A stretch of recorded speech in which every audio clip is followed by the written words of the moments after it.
एक UFO rabbit planet से बहुत तेज रफ्तार से उड़ते हुए आ रही थी। वो सीधा पृथ्वी के एटमॉस्फेयर में घुस गई। यूएफओ के अंदर थे एक औरत, एक आदमी और एक छोटा बच्चा, और वो बच्चा और कोई नहीं, राइस्टार खुद था।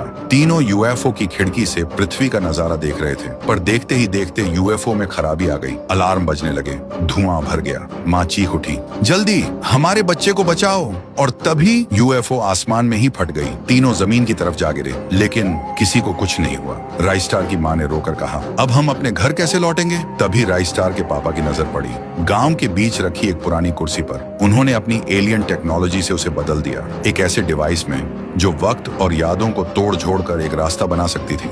पर उन्हें यकीन नहीं था कि इस कुर्सी से वापस अपने प्लेनेट जाना सेफ होगा या नहीं। इसलिए उन्होंने फैसला किया अपने बेटे को पृथ्वी पर ही छोड़ देंगे, लेकिन उससे पहले उसके दिमाग से सारी यादें मिटा दी। उसका पास्ट, उसकी असली पहचान, सब कुछ डिलीट कर दिया। और फिर माँ बाप उस कुर्सी पर बैठे और पल भर में गायब हो गए। लेकिन खिड़की के पीछे खड़े दादाजी ने सब कुछ अपनी आंखों से देखा। वो पल भर के लिए हक्का बक्का रह गए, लेकिन अगले ही पल उन्हें समझ आ गया, ये बच्चा अब उनका है और इसे दुनिया से बचाना होगा। फिर दादाजी ने राइस्टार को अपने कमरे में ले आए, लेकिन जब गांव वालों को असली बात का पता चला तो सब भड़क गए। सब चिल्लाने लगे, तुम इस अजीब और अलग दिखने वाले प्राणी को अपने घर में कैसे रख सकते हो? इससे पूरे गांव को खतरा हो सकता है। दादाजी रोते हुए बोले, ये कोई अजीब प्राणी नहीं है, ये मेरा पोता है और ये हमेशा मेरे साथ ही रहेगा। अगर कभी इसने गांव को कोई दिक्कत दी तो मैं खुद इसे यहाँ से ले जाऊंगा। ये सब देखकर राइस्टार के दिल में तूफान उठा और उसे सब कुछ समझ आ गया। तभी आसमान में एक यूएफओ उड़ता हुआ दिखाई देता है। वो सीधा चौक के ऊपर रुकता है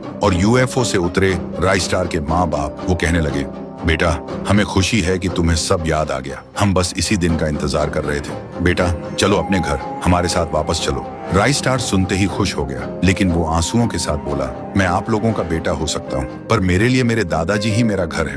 उन्होंने मुझे प्यार दिया, बड़ा किया, मैं उन्हें कभी नहीं छोड़ूंगा। मैं अगर चला जाऊंगा तो वो अकेले हो जाएंगे और मेरे बिना उनका और कोई नहीं है। कुछ देर तक माँ बाप चुप रहे, फिर धीरे से यूएफओ में वापस चढ़ गए और वो पृथ्वी से चले गए। राइस्टार रो पड़ा। तभी पीछे से आवाज आई, बेटा। राइस्टार मुड़कर देखता है, दादाजी खड़े थे। दादाजी बोले, बेटा तू अपने माँ बाप के साथ क्यों नहीं गया?